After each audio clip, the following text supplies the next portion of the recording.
Halo teman-teman, dan terima kasih sudah menonton video di channel kami yaitu tetrahedron. Nah, hari ini kita akan belajar lagi mengenai mekanisme reaksi oksidasi alkohol dengan reaksi DMP atau Des-Martin Periodinan, yang mana merupakan metode oksidasi alternatif yang lebih ramah lingkungan, mirip dengan oksidasi Swern yang sudah kita bahas pada video sebelumnya. Nah, bagaimana mekanismenya? Jangan lupa untuk nonton video kami sampai habis.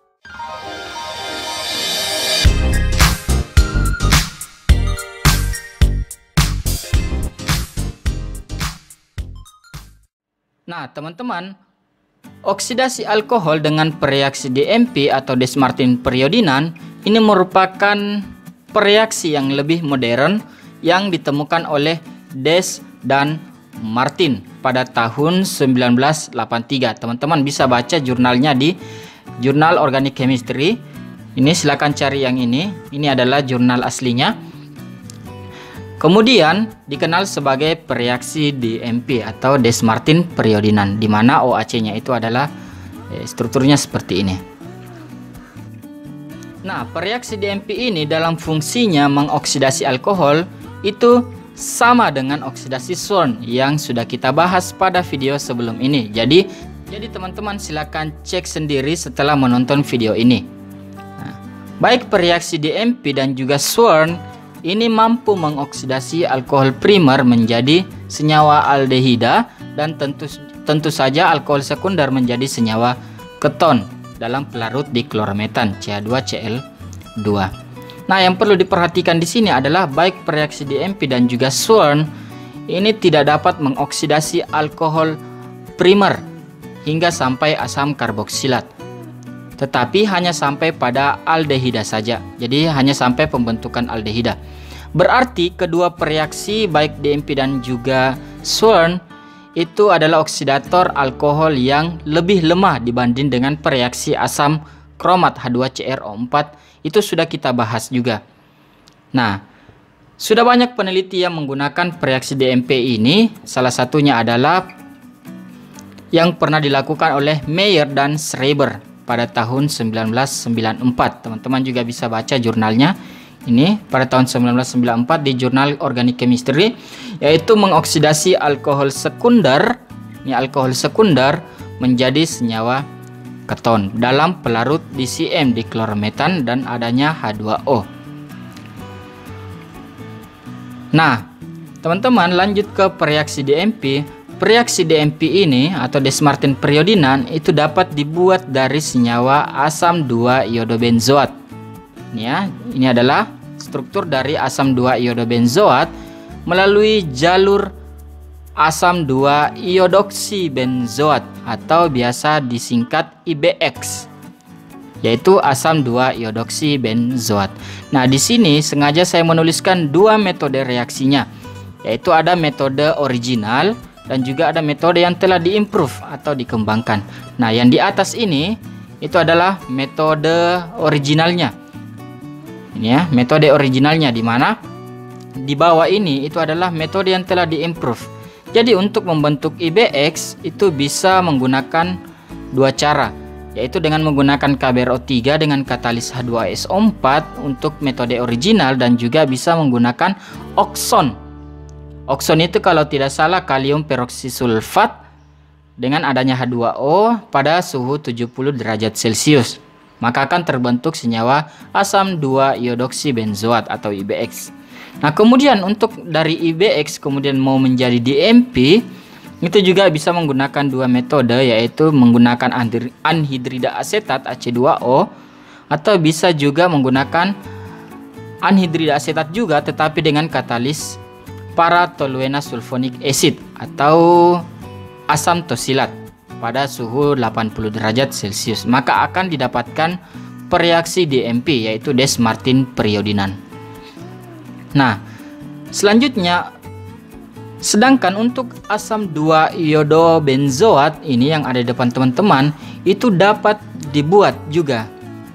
Ya, jadi asam 2-iodobenzoat ini itu juga dapat dibuat melalui beberapa tahapan reaksi dari asam 2-aminobenzoat. Jadi iodobenzoat bisa dibentuk dari asam 2-amino benzoat atau asam antranilat. Nah, di sini saya kasih 2 garis karena memang tahapannya itu ya ada beberapa tahap lah. Yang saya ketahui itu kalau tidak salah reaksinya itu melalui reaksi diazotasi. Jadi untuk mengganti NH2 kemudian menjadi iot itu menggunakan mekanisme pembentukan garam diazonium atau reaksi diazotasi dengan bereaksi HNO2 kalau tidak salah dengan adanya HCl dan juga natrium nitrat. Nanti itu belum saya bahas pada channel kami, itu belum, nanti juga kita akan bahas. Ya. Tapi untuk saat ini itu belum. Nah, kembali lagi untuk mekanisme reaksi DMP dengan alkohol. Jadi untuk mekanisme reaksinya itu dimulai dari serangan nukleofil alkohol ke pereaksi DMP. Jadi alkohol di sini itu berperan sebagai nukleofil dan DMP sebagai elektrofil. Tunggu ya. Jadi ini nukleofilik dan ini elektrofil. Ini biasa simbolnya seperti ini ya. Nukleofilik negatif dengan pasangan elektron dan ini elektrofil yaitu positif. Nah, untuk mekanisme reaksi oksidasinya ini itu dapat berlangsung pada suhu ruangan. Tetapi ada juga yang beberapa sebenarnya memakai suhu 0 derajat Celcius pada pH yang netral. Nah, dalam banyak kasus kondisi asam memang sebaiknya dihindari untuk menghindari overoksidasi atau oksidasi lebih lanjut aldehid menjadi asam karboksilat. Jadi hindari penggunaan asam. Jadi kembali lagi, nukleofilik dari alkohol, oksigennya itu akan menyerang ke iotnya seperti ini. Jadi nukleofilik menyerang elektrofil, kemudian memaksa salah satu ion asetat itu keluar sebagai gugus pergi. Saya keluarkan ini saja. Ya, keluar sebagai ion asetat. Nah, ion asetat ini itu termasuk ya gugus pergi yang mudah lepas ya, mudah lepas. Kenapa? Karena ion negatifnya itu terstabilkan oleh 2 atom oksigen yang dapat mengemban muatan negatif. Nah, dari sini itu terbentuklah ikatan yang baru antara oksigen dari alkohol, ini ya, oksigen dari alkohol dengan iotnya, terbentuk suatu ikatan baru. Nah, selanjutnya terjadi transfer proton ke ion asetat. Jadi ion asetat tadi yang sudah keluar itu mengambil proton yang ada pada senyawa ini, kemudian pasangan elektron ikatannya itu masuk ke oksigen yang bermuatan positif.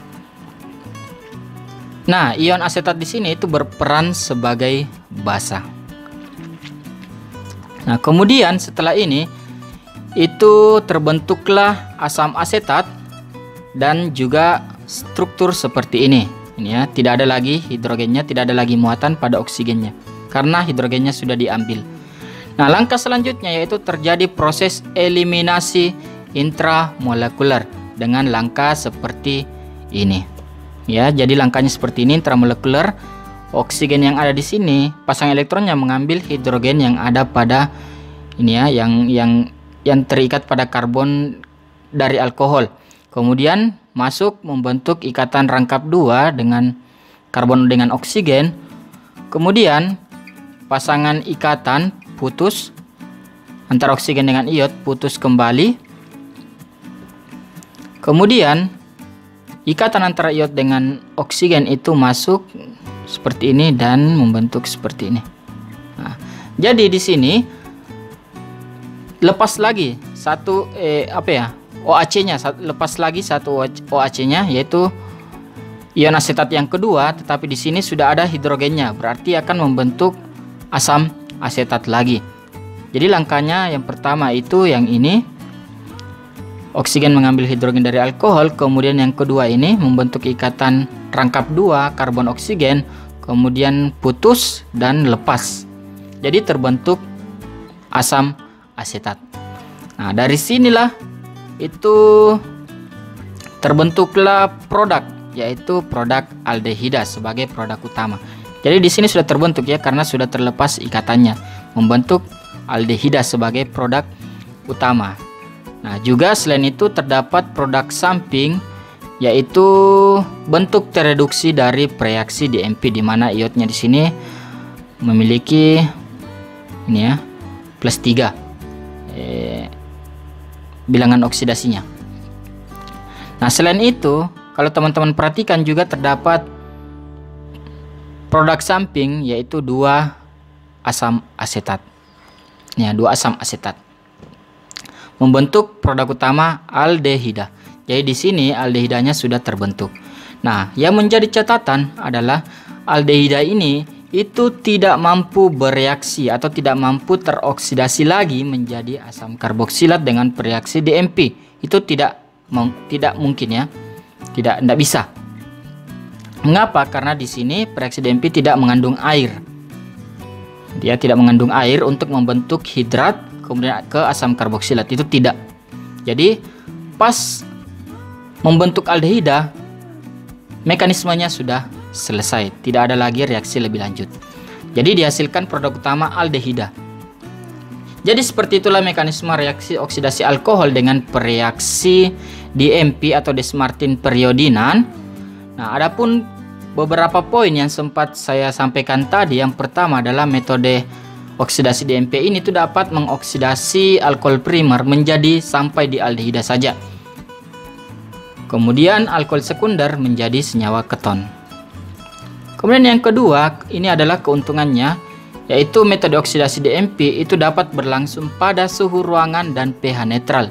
Ini sangat berbeda dengan reaksi berkromium yang biasanya membutuhkan energi yang lebih tinggi atau suhu yang lebih tinggi dibanding dengan DMP.